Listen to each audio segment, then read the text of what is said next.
They shook the whole country.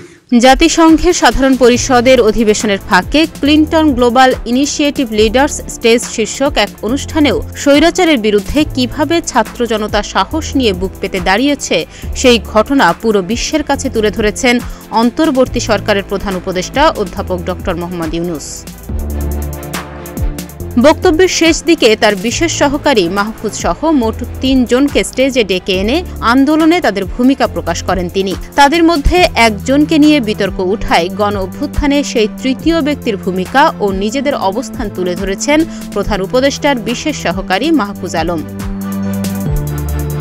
বুধবার রাতে সামাজিক যোগাযোগ মাধ্যম ফেসবুকে দেয়া এক স্ট্যাটাসে মঞ্চে ওঠা সেই তৃতীয় ব্যক্তি নিয়ে নিজেদের অবস্থান স্পষ্ট করেন তিনি।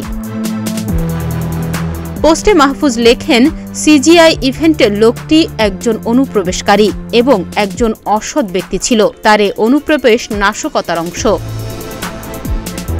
মাহফুজ বলেন, ওই ব্যক্তি ব্যক্তিগতভাবে সিজিআই ইভেন্টে যোগ দেন। সেখানে প্রতিনিধি দলের সদস্য সহ আমরা তার উপস্থিতি ও উদ্দেশ্য সম্পর্কে জানতাম না। তিনি প্রতিনিধি দলের কারো সাথে যোগাযোগও করেননি। তিনি আরও বলেন, স্যার যখন আমাদের মঞ্চে ডাকলেন তিনি তড়িঘড়ি করে দাঁড়িয়ে আমাদের আগে মঞ্চের দিকে ছুটে গেলেন। আমি সেই লোকটিকে মঞ্চে যাওয়া থেকে প্রতিরোধ করতে পারিনি, যদিও আমি সন্দেহজনক ছিলাম। আবার বিশ্বনেতা ও গণ্যমান্য ব্যক্তিদের কাছে সামনে আমি অসহায় বোধ করছিলাম। মনে হয় এটা ছিল ফ্যাসিবাদী গোষ্ঠীর অন্তর্ঘাতের একটি পূর্ব পরিকল্পিত কাজ।